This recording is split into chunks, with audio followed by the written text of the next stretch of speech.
When people think about the decline of Catholicism in America, they often think about the rebellious spirit of the 1960s and the hotly debated aftermath of the Second Vatican Council is where it started. But that's not when American Catholicism began to decline.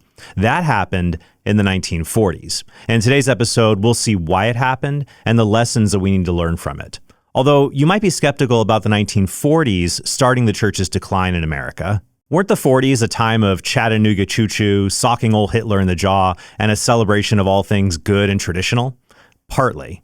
But when you dig deeper, you see cracks forming in the larger social structure. For example, the sexual revolution of the 1960s didn't instantly come into existence with the introduction of the birth control pill, though that did throw gasoline on the fornicating fire. Instead, we need to go back to the 1920s, where Americans, sick of a pandemic and a world war, were ready to cut loose and flap their flappers. During this period, the latex condom became available, which was cheaper, thinner, more effective, and lasted years longer than previous rubber and animal skin condoms. Well, not animal skin, they're made from sheep intestines. Man, Catholic teaching on marriage looks better and better every day. In fact, the widespread proliferation of these products with the help of eugenicists like Margaret Sanger motivated Pope Pius XI to reaffirm the Church's teaching on the evils of contraception in his 1930 encyclical Casti Connubii. In the same year, the Anglicans became the first Protestant body to grant an exception for contraceptives for married couples. And it's not like that would become a slippery slope for them. 7 years later, the FDA tested and approved barrier contraceptives, and the American Medical Association formally recommended their use. While in many places they were illegal, doctors got around the contraception bans by promoting things like condoms for disease prevention. During World War II, condoms were widely distributed because, as popular warning posters reveal from the time, not every soldier was out selflessly saving Private Ryan. But not only were contraceptives becoming widely available, social changes were causing what later historians would term the silent sexual revolution of the 1940s.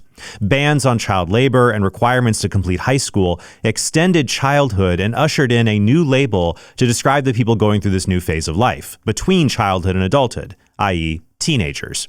Companies aggressively marketed to teens, and the widespread adoption of the car moved dating out of the family home and into less supervised areas. Jenny thinks that she has the key to popularity, parking in cars with the boys at night. When Jerry brags about taking Jenny out, he learns that she dates all the boys, and he feels less important. According to historian Alan Pettigny, between the beginning of World War II in 1941 and the inaugural issue of Playboy in 1953, the overall rate of single motherhood more than doubled.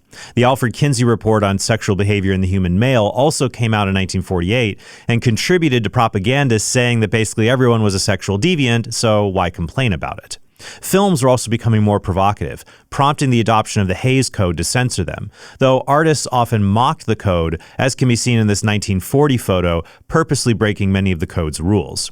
Provocative media of the 1950s, including magazines like Playboy, did not create a sexual revolution from nothing. They accelerated one that began years earlier and was marketed to men who had indulged in things like pinup girls during the war. This can be seen in gross ads from the 1950s and even the 1940s, like this one for Bar Mix that brags about using the world's largest lemons. That's not to say the men during this time were just a bunch of perverts. Many were virtuous and deserved to be called members of the greatest generation. But there's no denying how the horrors of war can leave scars on the soul even more than the body, and be a place where sin can infiltrate. In 2003, John Paul II said bluntly, "No to war. War is not always inevitable. It is always a defeat for humanity." And that makes sense because even if you supposedly win a war, a part of your humanity is always lost in the process. However, by the late 1940s, after the war, Americans were in the midst of a self-indulgent reaction, similar to the Roaring 1920s. And this also affected Catholic communities, which, before World War II, often involved lower-class communities. These Catholics had many children, and so some of them were usually encouraged to join the priesthood or the convent to secure a better life for themselves. But after the war, many Catholic veterans used their GI Bills to attend college and start families with middle-class lifestyles. This desire to keep up with the Joneses also lit the fuse of the future vocation crisis. Instead of seeing the priesthood as a path to success, college and post-war manufacturing jobs were now in reach for many Catholics, and the priesthood was pushed aside for many young people. In Robert Anello's book, Minor Setback or Major Disaster, The Rise and Demise of Minor Seminaries in the United States, he shows that around 1960 and 1961, before the Second Vatican Council, high school seminaries began to decline in enrollment. This makes sense because that's when the children born after World War II were now becoming teenagers. Baby boomers often get a lot of hate, but you can't blame them for the pressure their greatest generation parents put on them when they were teenagers to go out and make something of themselves in the world. This post-war mindset can also be seen in the formation of Catholic priests. As Anello notes in his book, in early 20th century Catholic immigrant communities, the smartest person you knew was probably your parish priest. But with college education becoming more popular after the war, priests were expected to have the same level of general education as lay people, and this gave rise to more liberal university study among priests and the disastrous secular dogmas that followed them into their priesthoods. And while we might like to think 1950s Catholics mirror the high levels of orthodoxy found among adherents of the traditional Latin Mass today, the data tells a different story. Historian Leslie Woodcock Tentler from the Catholic University of America cites a 1952 poll commissioned by Catholic Digest, which found a majority of Catholics did not think contraception or remarriage after divorce were sinful. The poll was so shocking it was unpublished and left for Tentler to find in the Archdiocese of Philadelphia's archives.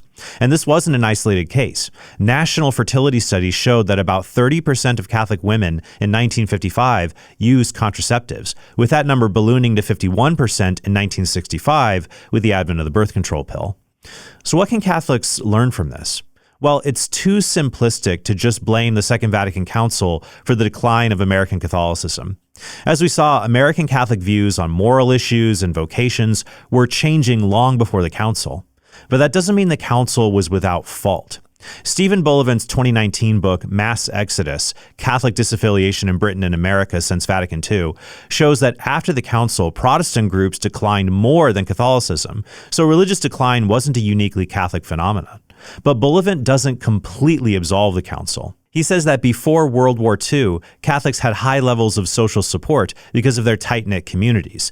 Their lives revolved around their parish and their priest. They were so tight-knit, even in things like what they ate on Fridays, that groups like the Ku Klux Klan saw Catholics as subversive dangers, as can be seen in early 20th century propaganda. However, World War II had the effect of moving Catholic women into the workforce, and Catholic men into close bonds with men from other religions and classes, which weakened Catholic reliance on the parish community. Conversely, this made Catholics less alien to other Americans. By the 1940s, Catholics were becoming more accepted as Americans, and anti-Catholic bigotry was seen as a remnant of outdated fascism, as can be seen in this 1943 public service announcement. We'll never be able to call this country our own until it's a country without. Without what? Yeah, without what? Without Negroes. Without alien foreigners. Without Catholics. Without Freemasons. Within a few years, Catholics were seen as a prized marketing demographic, as can be seen in McDonald's launching the filet of fish to capture the Friday night Catholics who didn't eat meat. However, the U.S. bishop's de facto end of the perpetual Friday meat fast and the Second Vatican Council's changes to the liturgy caused a weakening of Catholic identity and a resulting loss of a social net that helped keep people in the church, though as we saw, this had been dissolving for decades before the Council. Although it's sad to read about the promises from those who adopted the spirit of Vatican II, saying this would revitalize the church. It reminds me of the awful 1969 Elvis movie, Change of Habit, where Mary Tyler Moore stars as a nun who helps the poor but doesn't wear a habit and rebukes older priests who criticize her. Late parties, profane music till all hours. Forsaking the habit was one thing, but now you're not even dressed like females. Father! I've had enough of you. I want you out of my parish. Father, we've done nothing to be ashamed of. So do young women flock to convents in order to emulate these cool hip nuns? Well, given that there are more nuns over the age of 90 in the United States than under the age of 60 today, the answer is no.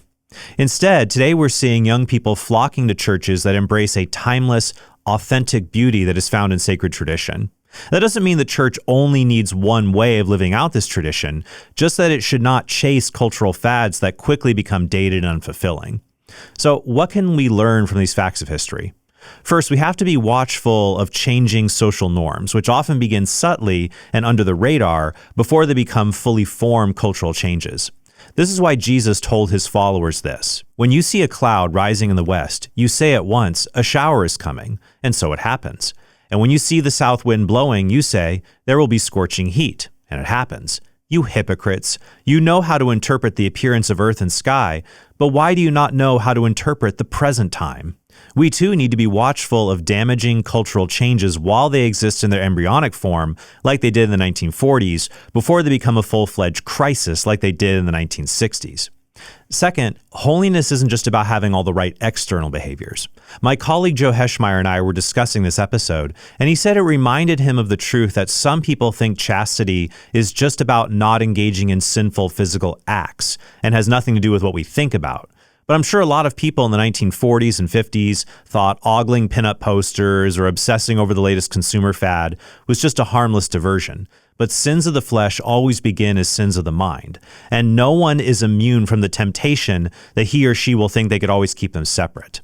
And third, holiness isn't just about sexual morality.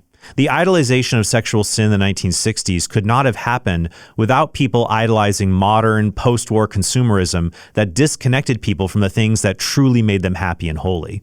We have to be on guard against the temptation to make our faith something we fit into our routine on Sundays rather than the primary axis that everything else in our life revolves around. This provides more reason to build up solid Catholic communities who can provide for people's spiritual, emotional, and even their physical needs, and keep them from thinking the only Catholic community they can trust is on the internet. For more resources on today's episode, check out the links below, and don't forget to hit the subscribe button and support us at TrentHornPodcast.com. And of course, go to conferenceoftrent.com to check out our conference coming up this April. Thank you all so much for watching, and I hope you have a very blessed day.